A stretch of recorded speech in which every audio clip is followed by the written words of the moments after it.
আলাইহিস সালাতু ওয়াস সালামের কথা হযরতে আবু বকর বলছেন, ওনার নিজের কথা বলেন নাই। যখন বেঈমান মুশরিকেরা তাকে ঘেরাও করত আক্রমণ করার জন্য, আর বলতো তুই মুহাম্মদের দরবার ছাড় নাই, তোকে হত্যা করে ফেলবো, তোকে কতল করে ফেলবো, তখন আবু বকর বলেন, আমি বাঁচার জন্য ঈমান আনি নাই, ঈমান ছাড়ার জন্য আমি ঈমান আনি নাই, মুহাম্মদ এবং তার আল্লাহর ধর্ম মেনেছি, এটাই সত্য ধর্ম।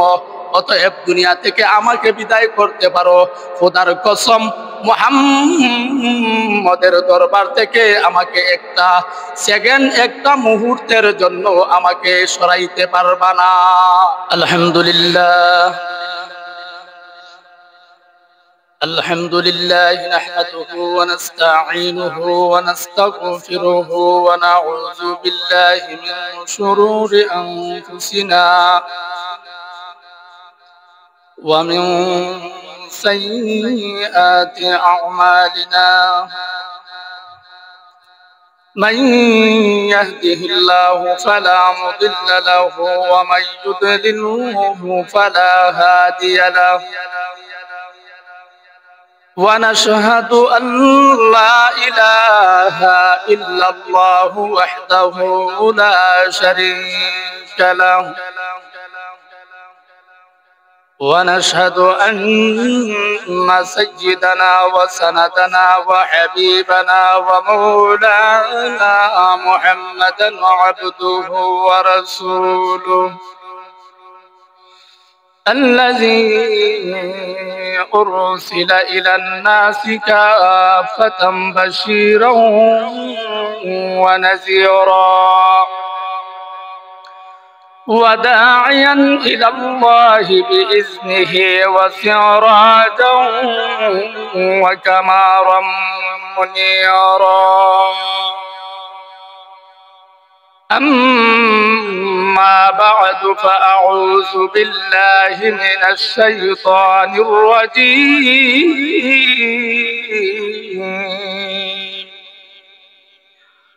بسم الله الرحمن الرحيم. لتركبن طبقا عن طبق. صدق الله المولانا العظيم وصدق رسوله النبي الكريم، ونحن على ذلك لمن الشاهدين والشاكرين، والحمد لله رب العالمين.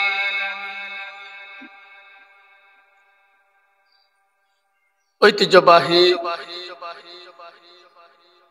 আসাদগাজী জামে মসজিদে আগত পবিত্র জুমা বাড়ি দিনে জুমার নামাজ পড়ার জন্য আগত সর্বস্তরের ইসলাম প্রিয় মুসলমান ভাইরা, আল্লাহ তাআলার দরবারে লাখ কোটি শুকরিয়া আদায় করি,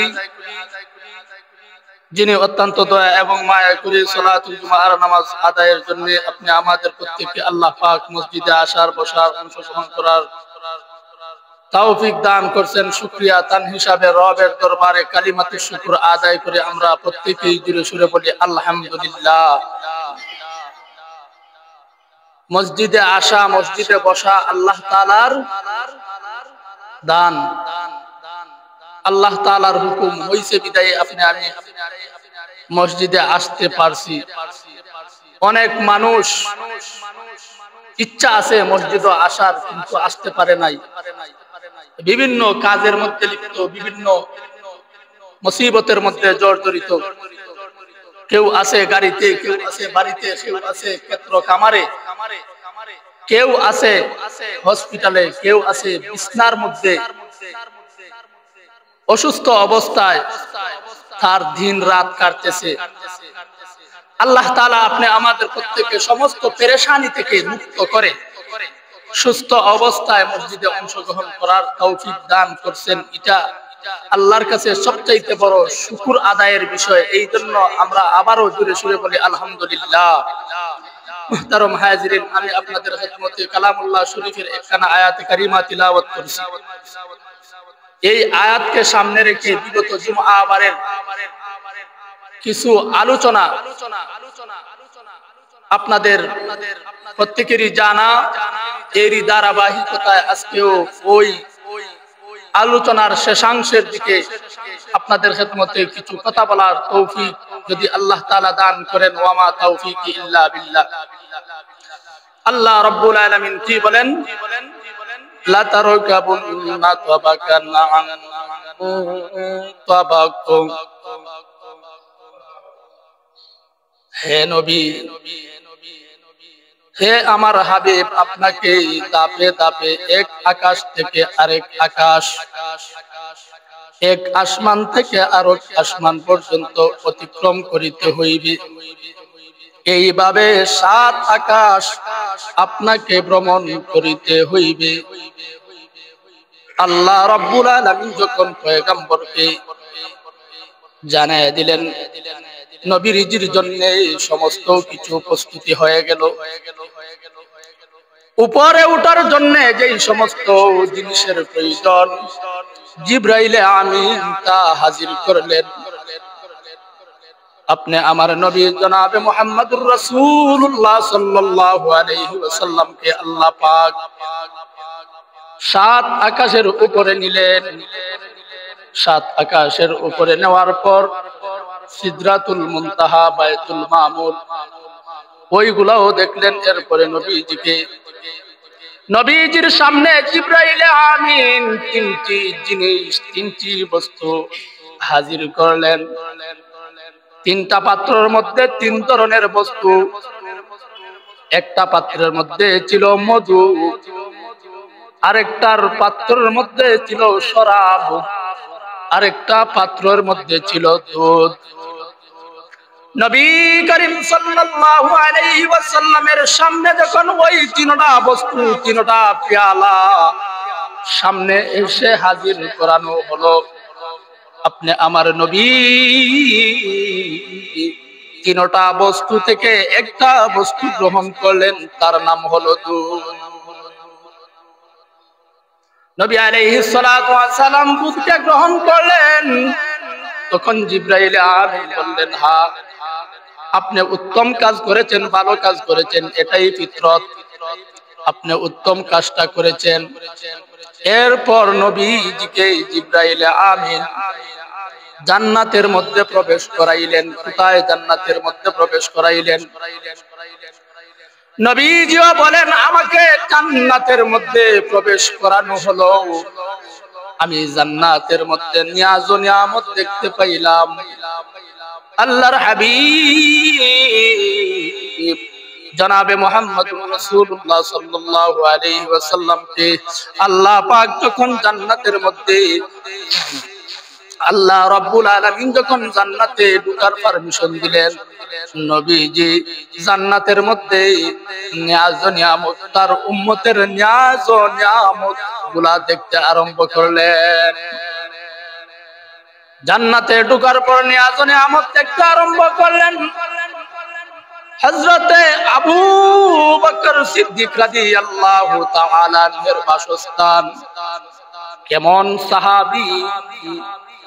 কেমন সাহাবী ছিলেন হযরতে আবু বকর সিদ্দিক রাদিয়াল্লাহু তাআলা আনহু। ইতিহাসের পাতায় ইসলাম ধর্ম গ্রহণ করার পর আবু বকর কতই না মার আঘাত চেয়েছে। আবু বকর রাদিয়াল্লাহু তাআলা আনহু কতই না ইসলামের জন্য কতই না কষ্ট করছেন। হযরত নবী আলাইহিস সালাতু ওয়াস সালাম যখন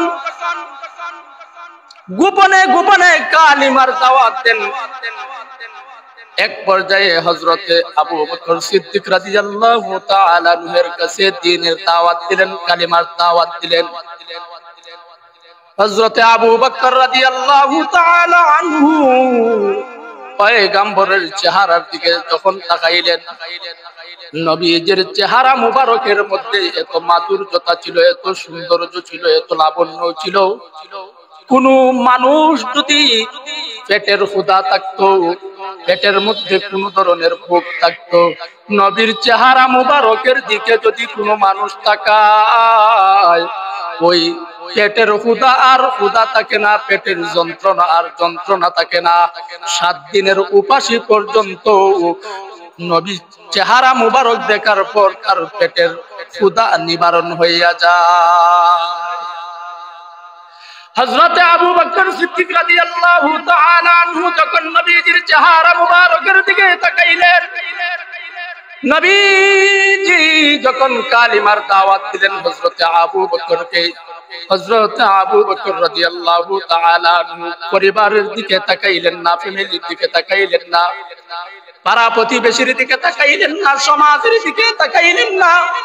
হযরত আবু বকর সিদ্দিক রাদিয়াল্লাহু তাআলা আনহু নবীজির হাত মুবারকের সঙ্গে হাত রেখে নবীর কালিমা পড়ে নিল, আশহাদু আল্লা ইলাহা ইল্লাল্লাহু ওয়া আশহাদু আন্না মুহাম্মাদান আবদুহু ওয়া রাসূলুহু। হযরত আবু বকর সিদ্দিক রাদিয়াল্লাহু তাআলা আনহু যখন কালিমা পড়ে ইসলাম ধর্ম গ্রহণ করলো, একদিন এইভাবে দাওয়াত দিতে দিতে দিতে দিতে 39 জন পর্যন্ত মুসলমান হয়ে গেছে। হাজারো হাজারো বেঈমান মুশরিক থেকে নবীজির এই দাওয়াতে 39 জন পর্যন্ত মুসলমান হয়ে গেল। হযরত আবু বকর সিদ্দিক রাদিয়াল্লাহু তাআলা আনহু একদিন পয়গম্বরকে বলেন, ও পয়গম্বর, এইভাবে গোপনে গোপনে দাওয়াত দিয়া কোনো ফায়দা নাই, কোনো লাভ নাই। আমার মনে চায় খানায়ে কাবার সামনে এসে মানুষদেরকে কালেমার দাওয়াত দেই, এই হুকুম এই আদেশটুকু পয়গম্বর আপনি আমাকে করেন। নবীজি আমার বললেন, আবু বকর, সময় যখন এসে যাবে, সময় যখন আমার কাছে আসবে, তখন আমি এমনিতেই কালেমার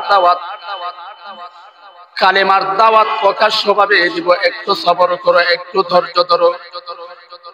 হযরত আবু বকর সিদ্দিক রাদিয়াল্লাহু তাআলা বললেন, না না না, আমি প্রকাশ্যে দাওয়াত দেবার চাই, আমাকে একটু আপনি অনুমতি দেন।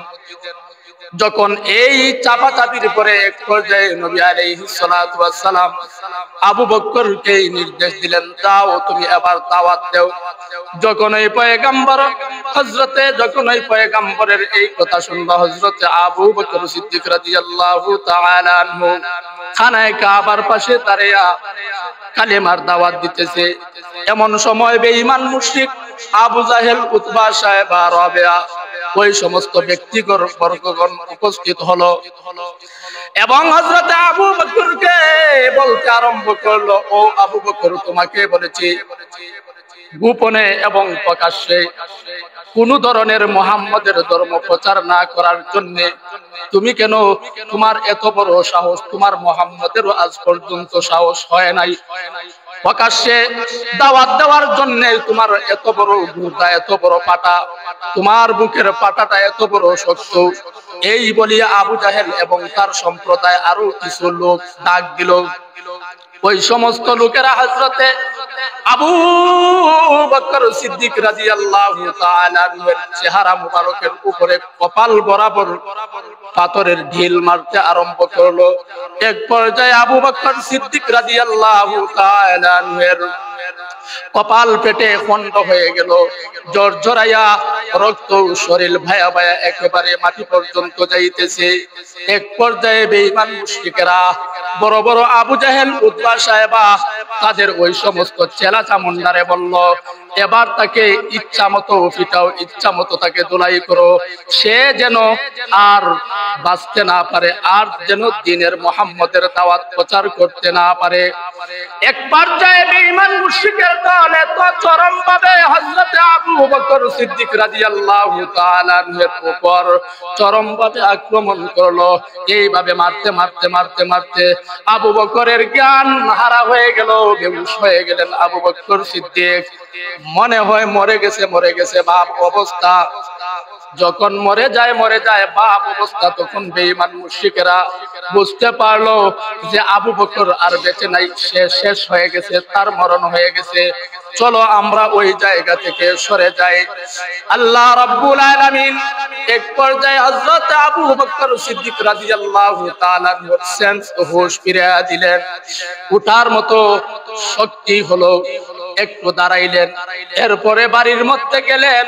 বাড়িতে যাওয়ার পর মা এবং বাবা কান্নাকাটি করতেছে। এমত অবস্থায় হযরত আবু বকর সিদ্দিক রাদিয়াল্লাহু তাআলা আনহু ওনার বাবা এবং মাকে বললেন, ও মা, ও বাবা, আমার শরীর থেকে কতটুকু রক্ত ঝরাইছে এই কথা বলেন নাই, কি পরিমাণ মাইর খাইছে এই কথা বলেন নাই। কথা বলতে বলতে বলতে হযরত আবু বকর বললেন, আমার নবীর কোন অবস্থা, আমার নবীর কোন হালত, আমার নবী কি কোন অবস্থায় আছেন, আমার নবীজির হালত, আমার নবীজির অবস্থা একটু আমাকে বলে দে। পয়গম্বর আলাইহিস সালাতু ওয়াস সালামের কথা হযরতে আবু বকর বলছেন, ওনার নিজের কথা বলেন নাই। যখন বেঈমান মুশরিকেরা তাকে ঘেরাও করত আক্রমণ করার জন্য, আর বলতো, তুই মুহাম্মদের দরবার চার নাই, তোকে হত্যা করে ফেলবো, তোকে কতল করে ফেলবো। তখন আবু বকর বলেন, আমি বাঁচার জন্য ইমান আনি নাই, ইমান ছাড়ার জন্য আমি ইমান আনি নাই, মুহাম্মদ এবং তার আল্লাহর ধর্ম মেনেছি, এটাই সত্য ধর্ম। অতএব দুনিয়া থেকে আমাকে বিদায় করতে পারো, খোদার কসম মুহাম্মদের দরবার থেকে আমাকে একটা সেকেন্ড, একটা মুহূর্তের জন্য আমাকে সরাইতে পারবা না। কিরকম ছিলেন ওই মক্কায় বেলাল, আর জান্নাতের মধ্যে খার আওয়াজ হযরত বিলালের খরম পাওদাতে হারতেছেন, খরম পাও দিয়া ওই আওয়াজটা উনি কি করছেন, জান্নাতের মধ্যে শুনছেন। সুবহানাল্লাহ, কি রকম দামি সাহাবী, পয়গম্বরের সাহাবী কত দামি। এই সমস্ত দামি দামি সাহাবীর মর্যাদা এবং তাদের জান্নাতের নিয়াজ ও নিয়ামত স্বয়ং নবী আলাইহিস সালাতু ওয়াস সালাম জান্নাতের মধ্যে দেখছেন। এরপরে দেখতে পাইলেন লৌহে মাহফুজে যে কলম আছে, কলমের লিখনের আওয়াজ উনি নিজ কানে টং টং করে শব্দ আনা আওয়াজ শুনতে পাইছেন। পয়গম্বরকে জিবরাইল আমিন অসংখ্য গণিত নিয়াজ ও নিয়ামত জান্নাতের মধ্যে দেখাইছেন। জান্নাতের নিয়াজ ও নিয়ামত দেখে আপনি আমার পয়গম্বর খুব আনন্দিত, খুব আনন্দে আছেন। এরপরে জিবরাইল বলেন, চলো একটু সামনের দিকে অগ্রসর হই। পয়গম্বর আলাইহিস সালাতু ওয়াস সালামকে জিবরাইল আমিন এবার জাহান্নামের মধ্যে নিয়ে গেলেন। জাহান্নামের আযাব পয়গম্বর নিজ চোখে দেখলেন। আল্লাহু আকবার। অসংখ্য গণিত ঘটনার মধ্যে উল্লেখযোগ্য একটা ঘটনা আছে, ওটা বলা যেতে পারে। জান্নাতের জাহান্নামের মধ্যে যখন পয়গম্বর সাল্লাল্লাহু আলাইহি ওয়াসাল্লাম প্রবেশ করলেন, দেখেন রক্তের নদী, রক্তের বিশাল বড় নদী, পানির নদী না রক্তের নদী। রক্ত জমিনের মধ্যে যদি সামান্য পরিমাণ রক্ত যখন রাস্তাঘাটের মধ্যে দেখা যায়, গা শিউরে উঠে, চমকাইয়া উঠে রক্ত, দেহটা চমকাইয়া উঠে, শরীরের পোশাক খাড়া হয়ে যায়। অনেক সময় অনেক অ্যাক্সিডেন্ট রাস্তাঘাটের মধ্যে দেখা যায়, রক্তগুলা পিচ রাস্তা দিয়া ভায়া ভায়া যাইতেছে। আল্লাহু আকবার। যখন ওই অ্যাক্সিডেন্ট গুলা দেখা যায় তখন আর নিজের সেন্স থাকে না। যার হার্ট অ্যাটাক দুর্বল আছে সে হয়তো স্ট্রোক করে মারাও যাইতে পারে। পয়গম্বর আলাইহিস সালাতু ওয়াস সালাম রক্তের নদী দেখলেন। একটা লোক দৌড়াইতেছে রক্তের নদীর মধ্যে, সাঁতার কাটতেছে তীরে উঠার জন্য, পারে উঠার জন্য। যখন রক্তের নদীর মধ্যে সাঁতার কাটিয়া তীরে যাইবে, পারের মধ্যে উঠবে, আরেকজন ফেরেশতারা উনাকে বিশাল বড় পাথরের আঘাত ঢিল ছুঁড়ে মারতেছে উনার কপালের মধ্যে, মাথার মধ্যে। যখন ফেরেশতারা তাকে ঢিল মারে তখন পিছনের দিকে আবার বেগ করে, পিছন থেকে আরেকদল ফেরেশতারা উনাকে ঢিল মারে, তখন সামনের দিকে যায়। এইভাবে সামনে পেছনে সাঁতার কাটতেছে, তীরে ওঠার কোনো সুযোগ নাই। রাহমাতুল লিল আলামিন হযরতে জিবরাইল আমিনকে বললেন, ওরা কারা, এদের কি হালত, এদের কি অবস্থা? রক্তের নদীতে এই লোকটা এইভাবে সাঁতার কাটতেছে, তার কারণটা কি? জিবরাইল আমিন ডাক দিয়া বললেন, ওরা ওই সমস্ত মানুষ যারা দুনিয়াতে মানুষের শ্রমের টাকা, মানুষের খাটুনির টাকার থেকে লাভ লাগাইয়া, সুদ লাগাইয়া টাকা খাইতো। ওই সমস্ত মানুষকে আল্লাহ রাব্বুল আলামিন রক্তের নদীর মধ্যে এইভাবে শাস্তি দিবে। সমাজের মধ্যে, আপনি আমার সমাজের মধ্যে এটার অভ্যাস আছে না নাই? সুদের অভ্যাস অত্র এলাকার কিলগাঁও, কান্দিপাড়া, বৌলাশির সহ নাই? হ্যাঁ, আছে। এই সমস্ত মানুষ কি জানে না?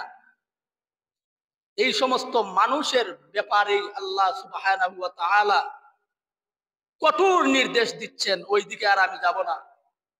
প্রিয় নবী রাসূল করিম সাল্লাল্লাহু আলাইহি ওয়াসাল্লাম বলেন, যারা মানুষের রক্ত অর্জিত টাকা মুসিবতের সময়, বিপদের সময় খরচ চাইছে, খরচ দেয় না, খরচ চাইছে, খরচ দেয় না, এক সপ্তাহ, এক মাস, এক বছরের নেয়া দেয়, লাভ দেয়, সুদ দেয়, সে কষ্ট করে ওই উপার্জিত টাকা থেকে কিছু তাকে কি দিতেছে, লভ্যাংশ দিতেছে। বিস্তারিত আলোচনা ওই দিকে আর আমি যাব না। ওই সমস্ত মানুষকে আল্লাহ কি করবেন? ওই রক্তের নদীতে সার্বক্ষণিক এই দুর্গন্ধযুক্ত এই রক্তের নদীর মধ্যে হাবুডুবু খাইবে। কিনারে উঠার আর কোন সুযোগ নাই। দুনিয়াতে খাইছো, মস্তানি মারায় মারায় খাইছো। কোন সময় কোন লোক আসে সুদের টাকা নেওয়ার জন্য, তার বাড়ির সামনে, তার রাস্তার সামনে, তার বাজারে, তার হাট বাজার করার সময় তুমি অ্যাটাক করছো। আজকে তোমার এই চরম দুর্গতির শিকার তোমাকে হতেই হবে। এই জন্য আল্লাহ সুবহানাহু ওয়া তাআলা বলেন যে তোমরা যদি পরকালে নাজাত পাইতে চাও, অন্তত পক্ষে সুদ ঘুষ থেকে তোমরা কি করো, পরিহার করো। দুনিয়াতে সুদ এবং ঘুষ এটার অবস্থা পরকালে খুব ভয়াবহ। একটা চাকরির জন্য যাইবেন, একটা সুপারিশের জন্য যাইবেন, তো দেখবেন ওই টেবিলের মধ্যেও ফাইল দিবেন, ফাইল কিন্তু টেবিলে রাখছেন, এই ফাইল কিন্তু আর সিগনেচার হয় না। যার যত বড় টেবিল উঁচু, টেকার বান্ডিল, টেকার হাইটটাও তত উঁচু। টাকা দিবেন তো আপনার এখানের মধ্যে সাইন হবে, সই হবে। আল্লাহ সুবহানাহু এর ব্যাপারেও বলেন, তোমরা যে ঘুষ খাইছো, এটা তোমাদের দায়িত্ব, এটা তোমাদের চাকরি, তুমি একটা দস্তখত, তোমার এটা লাগবেই, তুমি দিয়া দিবা। তুমি কেন এইটার দস্তখত দেওয়ার জন্য তুমি কেন এটা ঘুষ খাইবা? তুমি কেন এক্সট্রা টাকা খাইবা? এটার জন্য সরকার অথবা কর্তৃপক্ষ তোমাকে কি দিছে, মান্থলি তোমাকে বেতন দেয়, তোমাকে ফিস দিতেছে, তুমি কেন তার কাছে টাকা খাইবা? ওই যে টাকা খাইছো, টাকা খাইয়া গর্দনা পুর করছো, আজকে এর শাস্তি তোমাকে জাহান্নামের মধ্যে ভোগ করতে হবে। এরপর পয়গম্বর আরবি সাল্লাল্লাহু আলাইহি ওয়াসাল্লামকে আরেকটা জাহান্নামের দৃশ্য দেখানো হলো। আগুনের বাটার মধ্যে আগুনের নারী, আগুনের বাটার মধ্যে আগুনের নারী। আপনি আমি জমিনের মধ্যে দেখি ইটের বাটা, কয়লা দ্বারা জ্বালানো হয়, ইট ইট ইট বানানো হয়, মাটিকে পুরাইয়া ইট বানানো হয় আগুনের বাটা, ইটের বাটা। কিন্তু আল্লাহ রব্বুল আলামিন জাহান্নামের মধ্যে এমন একটা বাটা রাখছেন, এটা হচ্ছে সম্পূর্ণভাবে আগুনের বাটা। আগুনের বাটার মধ্যে আগুনের নারী দাও দাও করে জ্বলতেছে, আগুনের বাটার মধ্যে আগুনের নারী জিনারত অবস্থায় আছে। পয়গম্বর আলাইহিস সালাতু ওয়াস সালাম ওনার লজ্জা আসলো, তখন চোখ মোবারক ফিরায় নিলেন, জিব্রাইলকে আমিন বললেন, জিব্রাইল, এদের এই হালত কেন, এদের এই অবস্থা কেন, তারা এই কুকর্মের মধ্যে, আগুনের বাটার মধ্যে লিপ্ত কেন? জিব্রাইল আমিন ডাক দিয়া বলেন, ও পয়গম্বর, দুনিয়াতে মানুষকে ওরা তাদের সৌন্দর্যের অহংকার করছে, সৌন্দর্য নিয়ে মানুষের সামনে তারা ঘুরে বেড়াইছে, সৌন্দর্যের জন্য তারা সমাজের মধ্যে নিজের দেহটাকে বিক্রি করিয়া দিছে, লাবণ্যতার কারণে মানুষকে আর মানুষ মনে করতেছে না। এইভাবে আল্লাহ রাব্বুল আলামিন বলেন, যারা সুন্দরের ও নারী ও পুরুষ যারা সুন্দরের অপব্যবহার করবা, যারা সুন্দরকে নিয়ে অহংকার করবা, যারা সুন্দরকে নিয়ে গর্ব করবা, এই সুন্দরের টেলায় তোমরা একে অপরের সঙ্গে যখন বিবাহর মাধ্যম ছাড়া, হালাল পন্থা ছাড়া হারাম পন্থা তোমরা অবলম্বন করবা, অর্থাৎ জিনার কাজে ব্যবহার হইবা, প্রত্যেকটা নারী প্রত্যেকটা পুরুষকে জাহান্নামের মধ্যে আগুনের বাটার মধ্যে তাদেরকে জ্বলতে হবে। নাউজুবিল্লাহ। সমাজের মধ্যে আপনি আমার এটা খুব বেশি। এই জন্য প্রত্যেক অভিভাবক, প্রত্যেক মা, প্রত্যেক বাবা, প্রত্যেক বড় ভাই যাদের ছেলে মেয়ে আছে, অন্তত পক্ষে তাদের দিকে আপনি কি রাখবেন, সুদৃষ্টি রাখবেন, তাদের খোঁজ খবর নিবেন। যদি আপনি খোঁজ খবর না নেন, তাহলে এই ছেলে এবং মেয়ে যখন এলুপাতারি চলে যাবে, গুনার কাজে লিপ্ত হবে, বাবা ভাই আপনি আমি কেউ ছাড় পাবে না। এই জন্য প্রত্যেকটা ফ্যামিলির অভিভাবক যারা আছেন তাদের দায়িত্ব খুব বড়। এই সন্তান এবং মেয়ের দায়িত্ব সম্পূর্ণভাবে আপনাকে নিতে হবে। মুহতারম হাজিরিন, এইভাবে প্রিয় নবী রাসূল করিম সাল্লাল্লাহু আলাইহি ওয়াসাল্লামকে আল্লাহ পাক জান্নাতের অসংখ্য অগণিত নিয়ামত দেখাইছেন, জাহান্নামের ভয়াবহ আযাবের দৃশ্য দেখাইছেন। এরপরে পয়গম্বর আরবি সাল্লাল্লাহু আলাইহি ওয়াসাল্লামকে জিবরাইল আমিন বললেন, ও জিবরাইল, একটু সামনের দিকে যাইতে হবে, একটু সামনের দিকে আপনাকে অগ্রসর হতে হবে। এক পর্যায়ে অগ্রসর হওয়ার পর বুরাক এবং জিবরাইল আমিন ওই জায়গার মধ্যে থেমে গেলেন যে আমি আর উপরে উঠতে পারবো না। এরপরে আরশে মুআল্লার মধ্যে গেলেন, আল্লাহর সাথে উনার সাক্ষাৎ দেখা হলো। আল্লাহ সুবহানাহু ওয়া তাআলা অনেক কথাবার্তা বলছেন। এরপরে নামাজ দিছেন, নামাজ 50 ওয়াক্ত নামাজ আল্লাহ সুবহানাহু ওয়া তাআলা মুহাম্মদ সাল্লাল্লাহু আলাইহি সাল্লামকে উপহার দিছেন। 50 ওয়াক্ত নামাজ নিয়া উনি রফরফে আবার বুরাক এবং জিবরাইলকে যে স্থানের মধ্যে রাখছিলেন ওই জায়গার মধ্যে আসলেন, বুরাকে নিয়ে আবার ষষ্ঠ আকাশের মধ্যে আসলো। দেখা সাক্ষাৎ হযরতে মুসা আলাইহিস সালাতু ওয়াস সালামের সঙ্গে। মুসা জিজ্ঞাসা করলেন, ও পয়গম্বর আপনি কি নিয়ে আসছেন? বলে 50 ওয়াক্ত নামাজ। তখন পয়গম্বর মুসা আলাইহিস সালাতু ওয়াস সালাম ডাক দিয়া বললেন, আপনার উম্মত 50 ওয়াক্ত নামাজ কখনো আদায় করতে পারবে না, কারণ আমার উম্মত অসংখ্য গণিত উম্মত জাহান্নামী হয়েছে আল্লাহর হুকুম না মানার কারণে, নামাজ না পড়ার কারণে। অতএব আমি উম্মতের অভিজ্ঞতা থেকে বলতে পারি পয়গম্বর, আপনার উম্মত 50 ওয়াক্ত নামাজ পড়বে না। যদি নামাজ না পড়ে অধিকাংশ মানুষ জাহান্নামের মধ্যে যাবে। এখন কি করা যায়? মুসা আলাইহিস সালাতু ওয়াস সালাম বললেন, যাও, আল্লাহর সঙ্গে আপনার খুব বড় খাতির, খুব বড় দুস্থ, আবার আপনি আরশে মুআল্লা, আরশে আজিমে চলে যান। পয়গম্বর আবার আরশে আজিমে চলে আসলেন। আসার পর বললেন, ও আমার রব, ও আমার মালিক, আমার উম্মত 50 ওয়াক্ত নামাজ আদায় করতে পারবে না, কিছু কনসিডার করেন।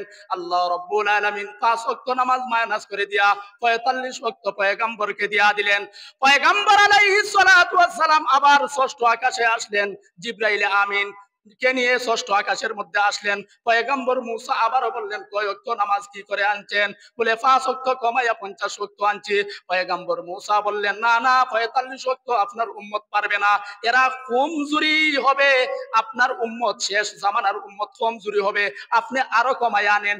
এইভাবে পয়গম্বর আপনি আমাদের জন্য 9 বারে 45 ওয়াক্ত নামাজ কনসিডার করাইয়া মাফ করাইয়া 5 ওয়াক্ত নামাজ দিয়া আজ এই দুনিয়ার মধ্যে আসলেন। পয়গম্বর যখন আসলেন, আসার পর কোন কিরে আল্লাহ তো আমারে 50 ওয়াক্ত নামাজ দিছিল। 4 মিনিটের ভিতরে কথা শেষ করার চেষ্টা করছি। আল্লাহ তো আমাকে 50 ওয়াক্ত নামাজ দিছিল, আমার উম্মত নামাজ পড়লো না, আর বেশি বেশি সওয়াব করলো না। মুসার কথায় তো আমি দুকার মধ্যে পড়ে গেলাম। আমি আমার উম্মতের কতই না কত ক্ষতি করছি, কত বড় ক্ষতি করছি আমার উম্মতের জন্য। এইভাবে নবীজি হাজার সেজদার মধ্যে হাউমাউ করে কাঁদতেছেন। এটা আমার আল্লাহ দেখতেছেন কি দেখতেছেন না? তখন নবী আলাইহিস সালাতু ওয়াস সালামের জিবরাইল আমিনকে নবী আলাইহিস সালাতু ওয়াস সালামের কাছে পাঠিয়ে দিলেন। এ জিবরাইল, আমার পয়গম্বরকে বলো মাথা উঠানোর জন্য, তার কান্দা আমার সহ্য হয় না। তার কান্দা আরশে আজিম কাঁপতেছে, লৌহ কুরসি কাঁপতেছে। আমার দুস্থের কান্দা আমি সহ্য করতে পারতেছি না। আমার দুস্থ কিসের জন্য কান্দে? বলে 50 ওয়াক্ত নামাজের জন্য কান্দে। মাফ করায়া 45 ওয়াক্ত মাফ করায় 5 ওয়াক্ত দিছি, সে বলতেছে উম্মতের ক্ষতি করছি। আমার পয়গাম্বর দুস্থকে বলো শান্ত হওয়ার জন্য 50 ওয়াক্ত নামাজ পড়িয়া তার উম্মত যেই পরিমাণ সওয়াব হবে, যেই পরিমাণ নেকি হবে, তার উম্মত যদি ইহতিমামের সহিত 5 ওয়াক্ত নামাজ পড়ে, আমি আল্লাহ তাকে 50 ওয়াক্ত নামাজের সওয়াব দিয়া দিব। এক হস্তই করি না, এক হস্ত বললে আরো হস্ত না, এক হস্ত বললে আরো হস্ত না, আর হই 50 ওয়াক্ত। কোন মানুষ যদি 1 ওয়াক্ত নামাজ পড়ে, আল্লাহ বলেন তাকে আমি 10 ওয়াক্ত নামাজের সওয়াব দেই। 2 ওয়াক্ত পড়লে 20 ওয়াক্ত, এইভাবে 5 ওয়াক্ত নামাজ কেউ আদায় করলে 50 ওয়াক্ত রবের ওয়াদা। 50 ওয়াক্ত যেন সে কি করছে, নামাজ আদায় করছে। শীতের মৌসুম চলতেছে, দেখা যায় মাগরিব ওয়াক্ত মুসল্লি নাই, এশার ওয়াক্ত মুসল্লি নাই, আরো 3-4 মাস পর দেখা যাইবে মাশাআল্লাহ মসজিদ ভরপুর।